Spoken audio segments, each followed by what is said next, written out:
Assalamualaikum warahmatullahi wabarakatuh. Selamat datang di channel Nasihat Kehidupan, channel yang selalu setia menemani Anda dengan kisah-kisah dan cerita yang menarik, seperti kisah berikut ini yang berjudul Legenda Dewi Sri, Antara Nasi dan Ejawantah Pengorbanan Wanita.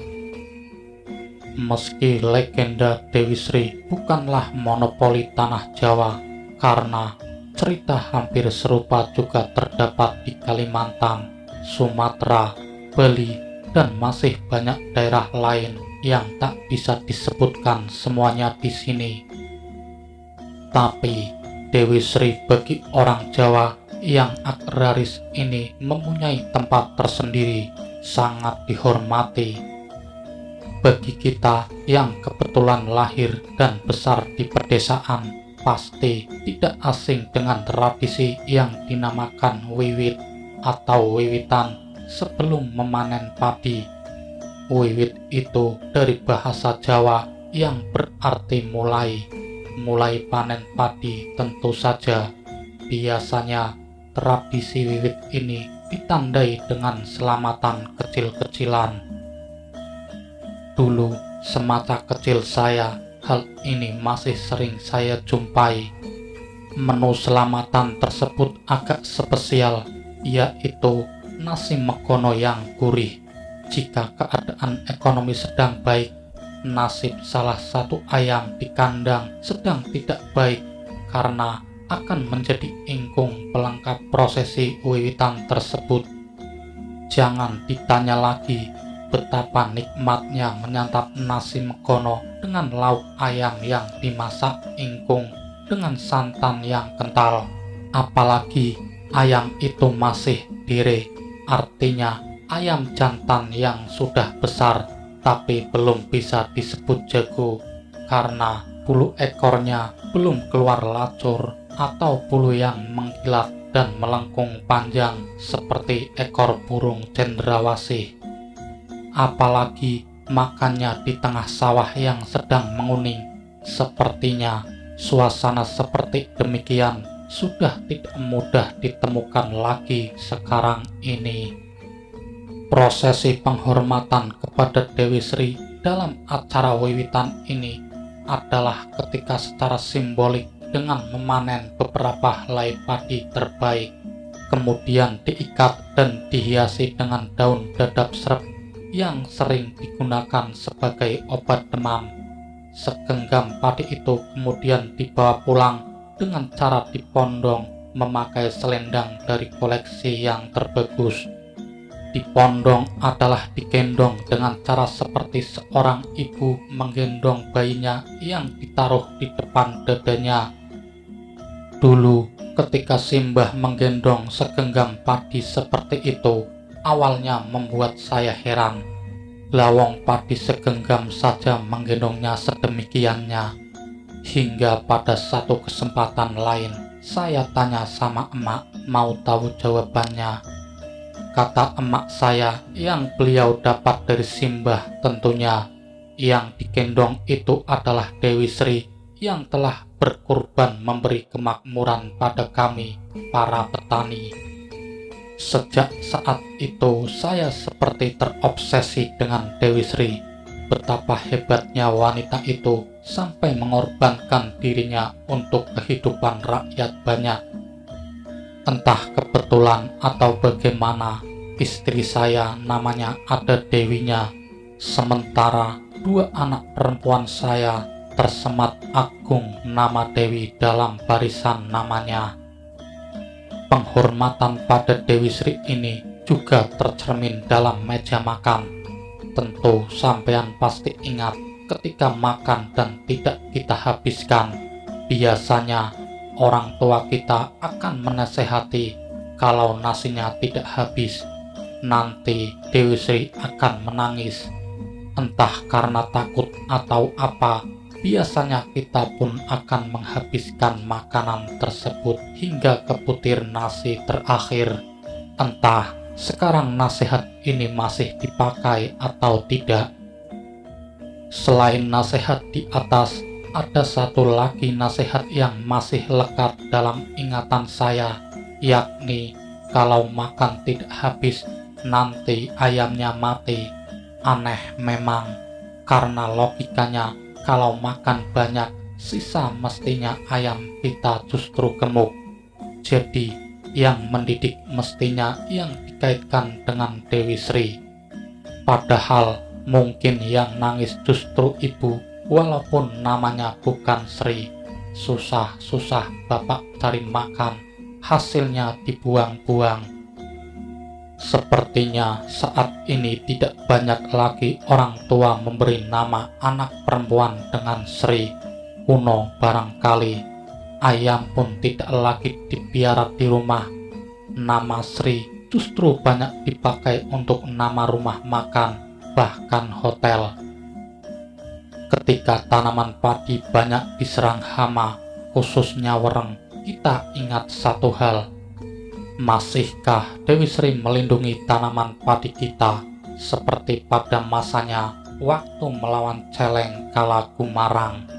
Yang menjawab ternyata Didi Kempot dengan lagunya Sri Minggat. Bener toh? Cukup menarik untuk mendengarkan cerita lama-lama tentang padi sebagai penjelmaan atau pengorbanan Dewi Sri dalam bidal lama yang tertuang dalam kisah Ramayana tersebut, mengatakan bahwa Dewi Sinta sebenarnya adalah penjelmaan Dewi Sri. Kisah Ramayana adalah sebuah cerita tentang kesetiaan seorang wanita yang luar biasa. Pengorbanan dan kesetiaan sepertinya identik dengan wanita dimanapun dan kapanpun, dari dulu kala sekali sampai saat ini. Pengorbanan dan kesetiaan seolah-olah berdampak sistemik pada wanita sepanjang masa di segala dimensi. Awal kisahnya dimulai dari keinginan Rahwana, sang penguasa angkara murka yang sangat ingin mempersunting Dewi Sri menjadi istrinya. Tentu saja ini cinta yang terlarang, karena Dewi Sri yang mempunyai nama lain Dewi Widyawati adalah istri yang sah dari Dewa Wisnu.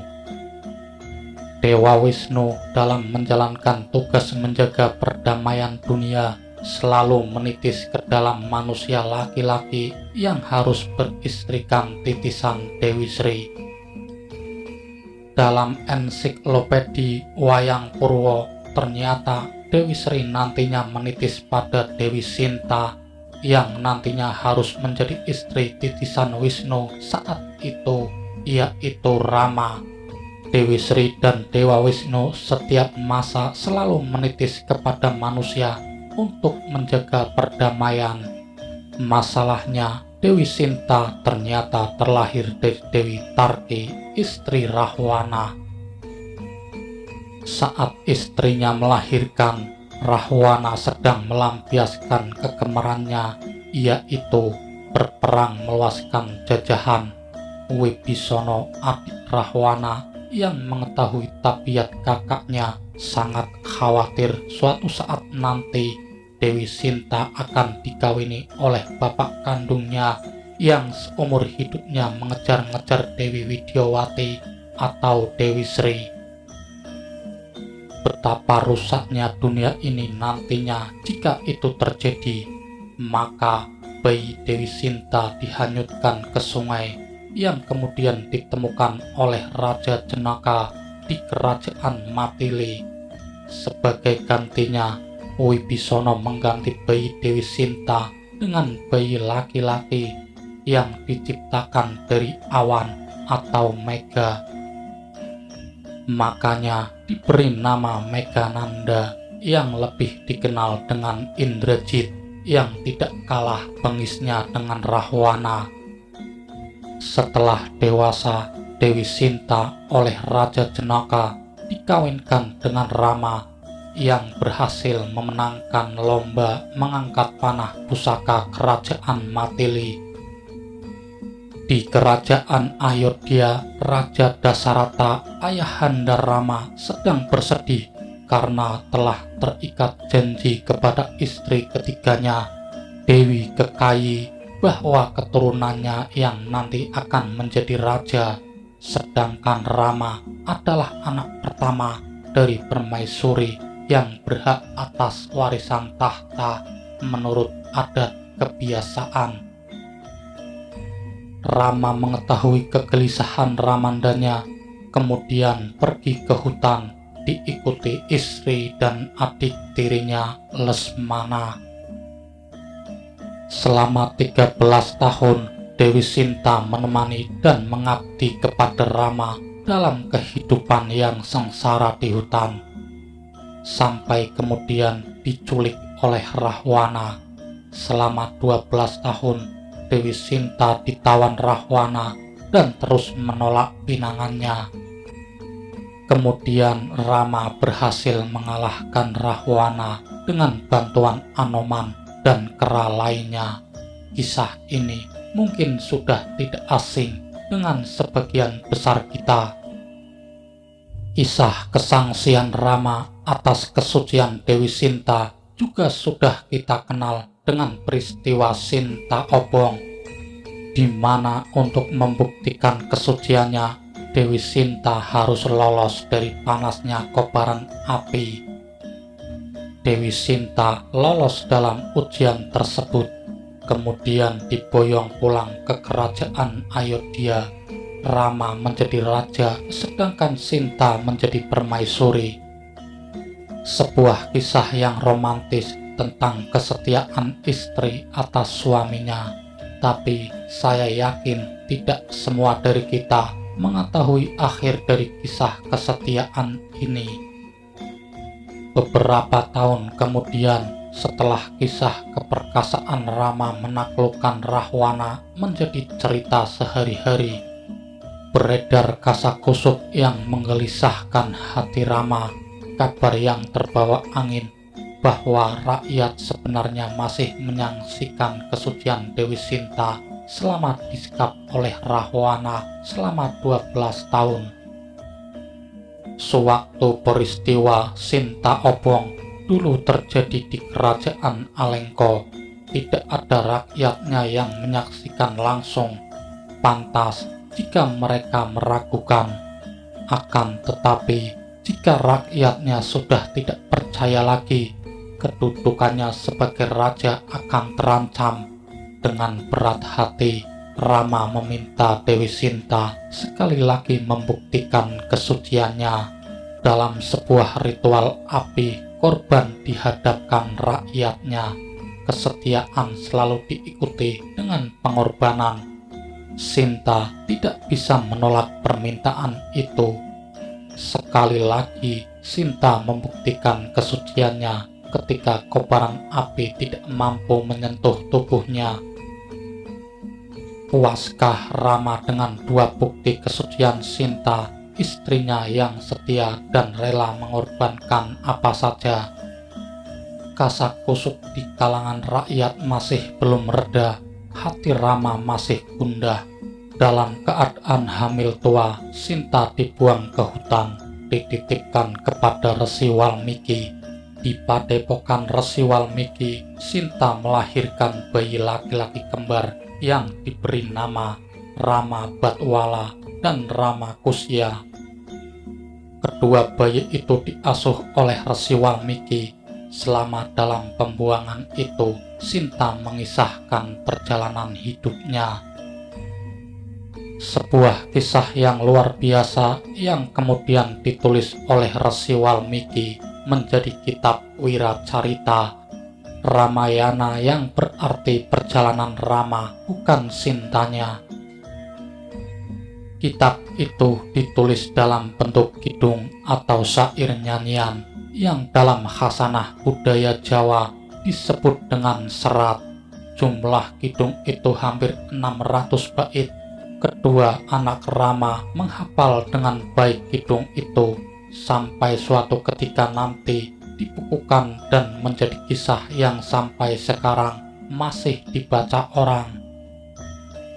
Beberapa tahun kemudian, melihat kepandaian kedua anak kembarnya, Rama memanggilnya kembali ke istana.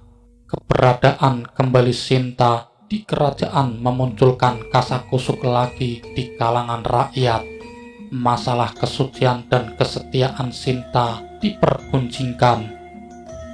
Kasakusuk itu akhirnya masuk juga ke istana. Rama kembali gelisah di atas kursi tahtanya. Sinta juga gamang hati adanya orang yang menghembuskan kasakusuk itu. Hati Rama semakin ragu-ragu, tapi kasakusuk itu semakin tak terkendali. Sekali lagi, Rama meminta kesediaan istrinya untuk berkorban demi kebaikan semua orang. Sinta heran dengan keraguan hati Rama yang bimbang terombang-ambing kasakusuk itu. Bukankah Rama cukup mengenal siapa Sinta yang sebenarnya? Rama juga bisa mengukur kesetiaan Sinta. Demi kesetiaan, Sinta rela berkorban untuk terakhir kalinya. Kanda Prabu, 2 kali kobaran api sudah membuktikan kesucian dan kesetiaan hamba dan masih dianggap belum cukup.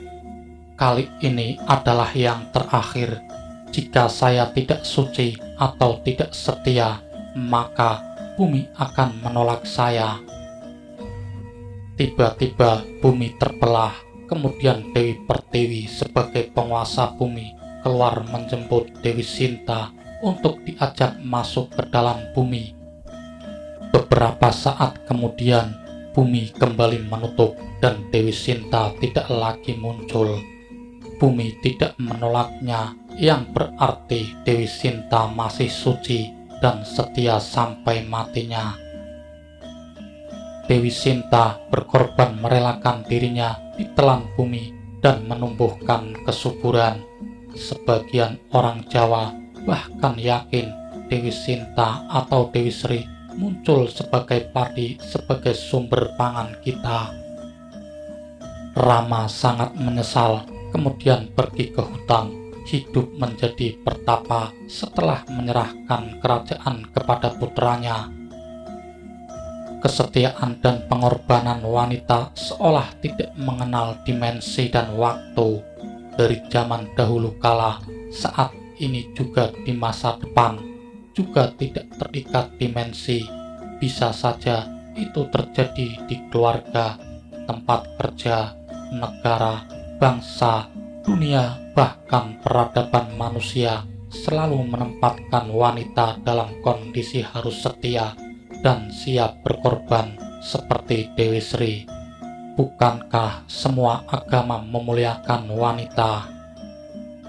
Begitulah sahabat nasihat kehidupan, kisah singkat dari Ejawantah Wanita dalam sebutir nasi. Sampai jumpa lagi di kisah dan cerita-cerita menarik lainnya. Wassalamualaikum warahmatullahi wabarakatuh.